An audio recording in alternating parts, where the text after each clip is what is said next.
I'm very pleased that you agreed to come down to Hammersmith to give you a little bit of maths. So please welcome to the stage, Matt Parker!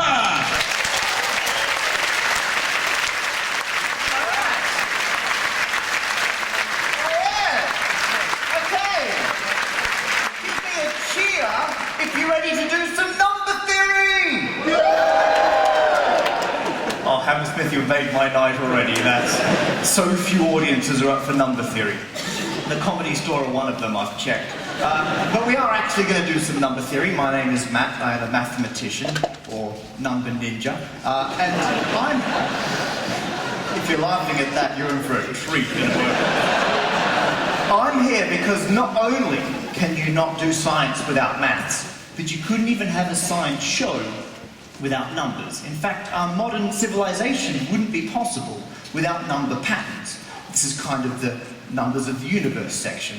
And to start that, we are actually going to do some maths. So could everyone who brought a calculator with them get that out now? Oh, come on, this is your chance to shine, nerds, come on. Pete, really, sir? Don't get my hopes up. Are you disposing of your chewing gum? I've lost it. Are you getting a calculator? Okay, a calculator or universal Turing machine. Could you switch your iPhone in calculator mode? And could you put any 4-digit number you fancy in? We're going to start with a fairly straightforward maths trick. And what I want you to do, sir, is to multiply that by 9 and hit equals. And we're going to dispense a microphone for you. You aren't doing this right. Not like texting your mates. You're not going to believe how this show is starting. Right. Have you got a 4 or a 5-digit answer on your phone, man? 5-digit. Okay. Here's what we're going to do. Have we got a mic for this poor man? Okay, you're going to have to yell really loud. I'm going to get you to read out the first 4 digits slowly. I'll say yep after each one, and I'll predict the final 5th digit. If I get it correct, can you shout yes very, very loudly? Are you ready? Oh, here we go. You're about to be amplified. Guy in the green. Oh, the guy who's spotlit. He looks mildly more nervous now. Okay. What's the first digit, sir? 4. Persist with the microphone. 4. Hey, there's just one 4. Okay, 4. Yep. 3. 3. 7. Yep. 3. Last digit is a 1. Correct. Don't patronize me. Did you feel that wave of disappointment just come crashing down?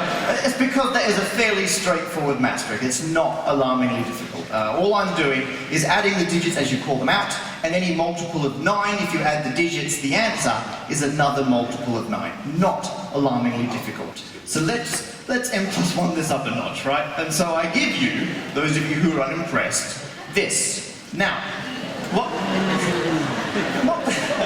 Not the CD, the barcode. Had you worried for a second there, though. The only reason I have this CD, right, I listen to it with all the dangerous high frequencies removed as a kind of way of inoculating myself against his tunes. Okay, there's a fever going around.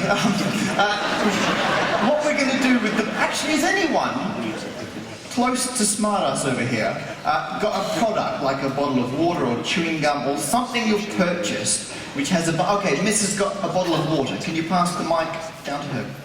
Okay, Miss, what you're going to do, very similar to before, is read the digits out one at a time, very slowly.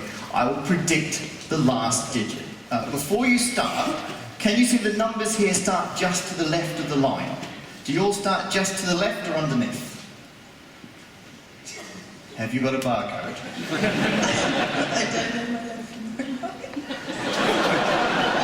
You're going to have to invest in some actual words for them here. What? It starts with a letter. Okay, could we get a different product then? If that's okay.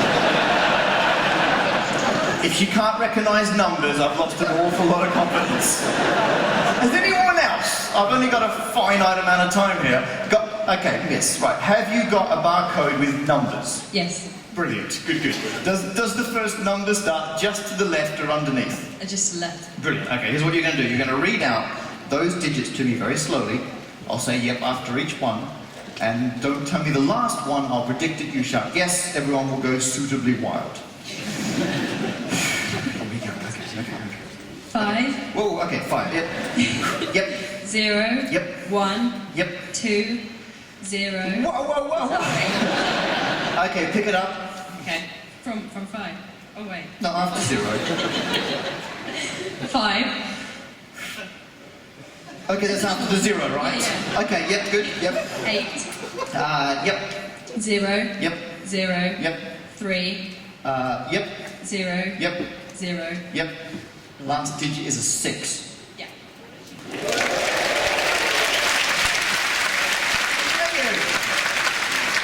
Now, I'm using a different pattern this time, and it is a much more difficult pattern.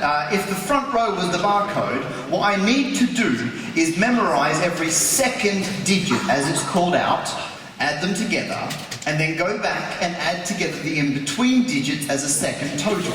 If you then multiply the first total by 3, add to the second total, the answer for a barcode, if there are no letters, will always be a multiple of 10.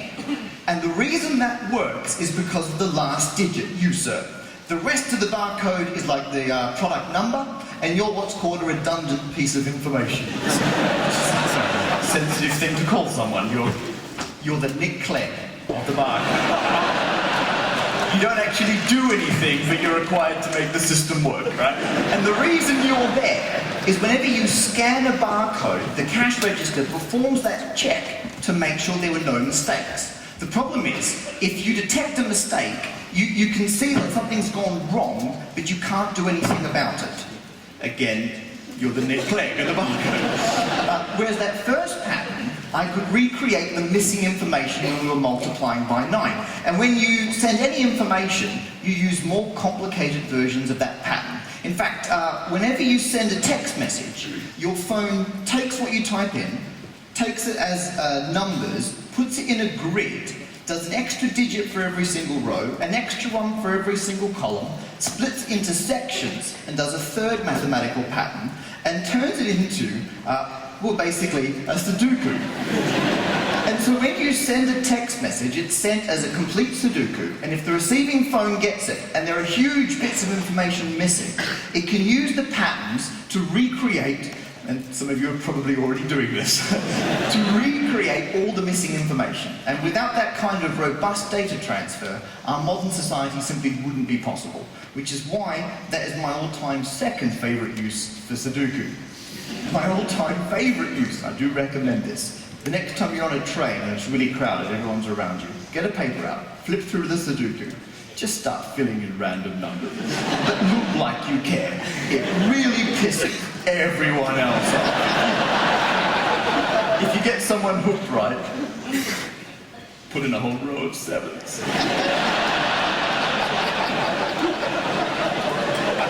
Put a 12 in one square. You guys have been lovely, thank you very much.